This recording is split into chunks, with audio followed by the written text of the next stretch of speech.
Assalamualaikum warahmatullahi wabarakatuh. Saya Fira Santi Patria Lubis, NIM 1221812, ingin menjelaskan mengenai promodal. Untuk studi kasusnya adalah mengenai pembuatan cushion atau bantal sofa. Hal yang pertama dilakukan ketika membuat model di sini adalah membuat background grafik. Kemudian dipilih behind grid. Dari behind grid ini kita bisa memasukkan icon-icon yang menunjang dari simulasi kita itu sendiri. Di sini saya memasukkan icon warehouse yang berguna sebagai gudang bahan baku, kemudian ada meja yang berguna sebagai meja potong, ada mesin jahit, ada meja busa, ada meja inspeksi, dan ada warehouse gudang barang jadi. Kemudian untuk mengubah background-nya, kita bisa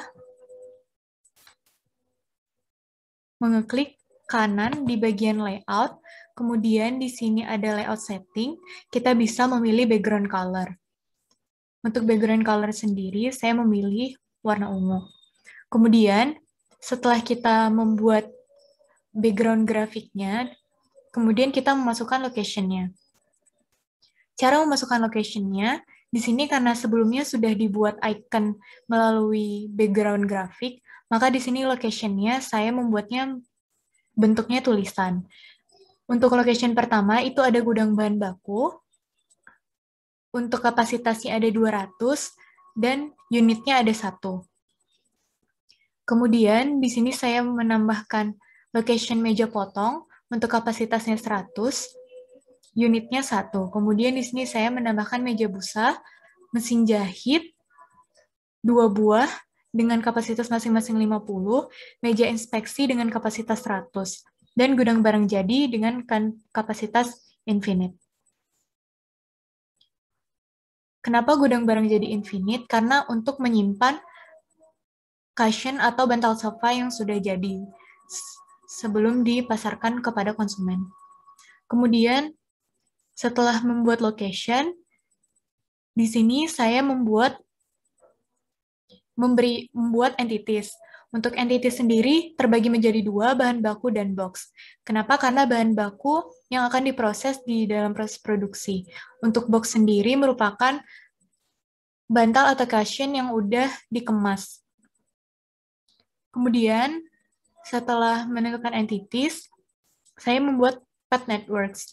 Untuk pet networks-nya sendiri, terdapat 7 node. Yang pertama ada gudang bahan baku, meja potong, mesin jahit, meja busa, mesin jahit lagi, meja inspeksi, dan gudang barang jadi. Untuk proses produksinya itu sendiri, dari gudang bahan baku akan dibawa ke meja potong untuk bahan baku berupa kain akan dibawa ke meja potong untuk dilakukan pemotongan kain tersebut. Kemudian dari meja potong akan dibawa ke mesin jahit untuk dijahit sebagian pinggir-pinggirannya, membentuk pola segi 4. Kemudian disisakan bagian atas, kain tersebut akan dibawa ke meja busa untuk dimasukkan busa-busa ke dalam kain tersebut. Kemudian akan dilakukan lagi finishing penjahitan di bagian atas tadi. Kemudian setelah bantalnya jadi akan dibawa ke meja inspeksi untuk dilakukan inspeksi dan pengemasan. Setelah dari meja inspeksi dan dilakukan pengemasan, akan dimasukkan ke dalam kardus, dan kardus tersebut akan dibawa ke gudang barang jadi. Nah, untuk nodenya sendiri, untuk N1 itu gudang bahan baku, N2 itu meja potong ke mesin jahit, N4 ke N3 berarti mesin jahit ke meja busa, kemudian dari meja busa akan dibawa ke mesin jahit, dari mesin jahit ke inspeksi, dan inspeksi ke gudang barang jadi. Untuk distance-nya, dikarenakan untuk datanya diasumsi dikarenakan belum memiliki data yang real. Kemudian setelah menentukan patch-nya, di sini kita menentukan interface-nya. Untuk interface-nya sendiri, yang satu ada node 1 ada gudang bahan baku, kemudian meja potong, meja busa, mesin jahit, meja inspeksi, dan gudang barang jadi. Kemudian setelah kita menentukan interface-nya, kita menentukan mapping. Untuk mapping sendiri, di sini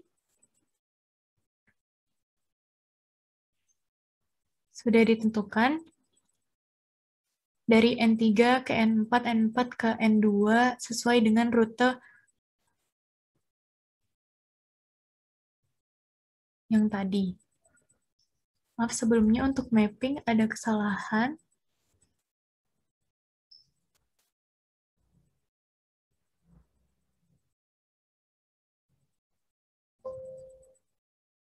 N2 ke N4, kemudian N4 ke N3,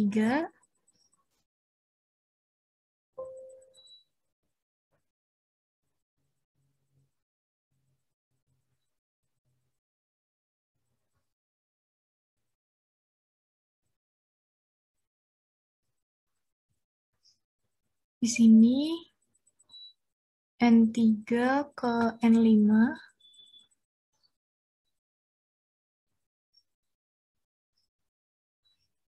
N3, N3 ke N5,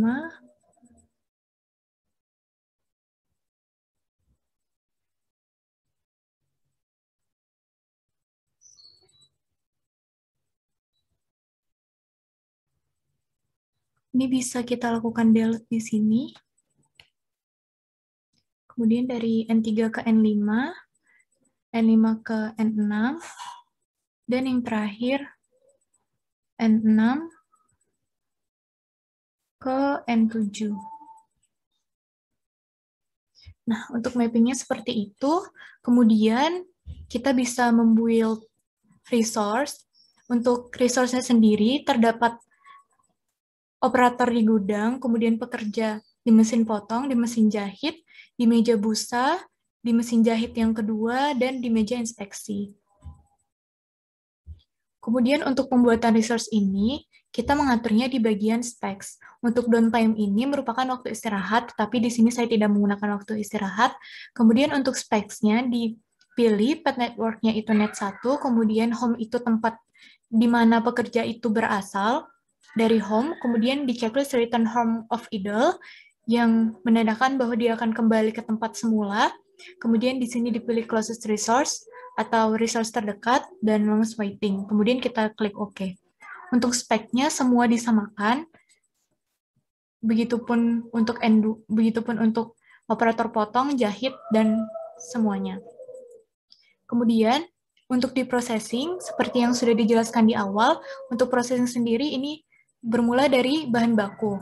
Nah, dari bahan baku di gudang bahan baku akan dibawa ke meja potong. Kemudian dari meja potong akan dibawa ke mesin jahit, dari mesin jahit akan dibawa ke meja busa akan dibawa ke mesin jahit ke inspeksi, inspeksi ke gudang barang jadi, dan gudang barang jadi ke exit. Untuk waktunya sendiri, di sini ada lambang P di mana sebelumnya sudah ditentukan bahwa distribusi ini merupakan distribusi Poisson. Sehingga ditulis P. Untuk waktunya sendiri 120 second. Untuk pembuatan proses itu sendiri, setelah kita menentukan entitas, location, dan operation-nya, jadi caranya itu di awal kita tuh bisa menentukan entitasnya. Bisa dipilih dari sini, entitasnya apa, kemudian kita menentukan lokasinya di mana, lokasi dari entitas tersebut, kemudian kita bisa menentukan operation-nya. Di sini kita bisa membuatnya dari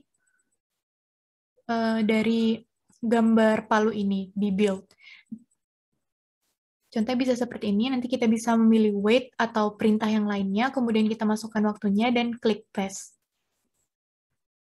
Kemudian untuk output-nya, dipilih output apa yang akan dikeluarkan dari operasi tersebut, kemudian destinasi adalah tempat yang dituju, kemudian kita bisa memilih move logic-nya.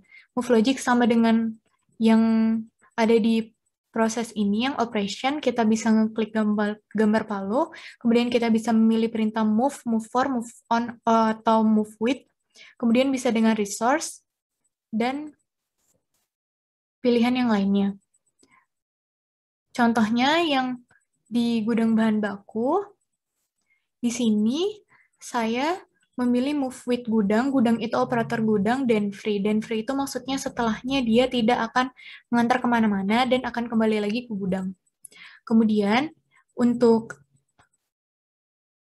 arrival, di sini saya arrivalnya berupa bahan baku, location-nya di gudang bahan baku, dan kuantitinya 100. Di sini P menunjukkan lambang Poisson juga. Arrival itu merupakan kedatangan.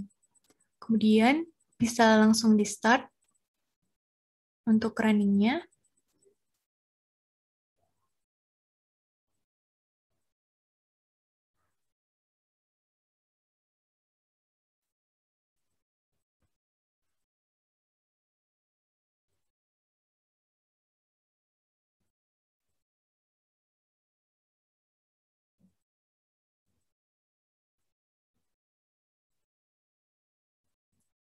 Bisa dilihat di sini resource dan entitasnya bergerak bersamaan. Mulai dari gudang bahan baku, kemudian ke meja potong, ke mesin jahit, ke meja busa, mesin jahit, inspeksi, dan gudang barang jadi.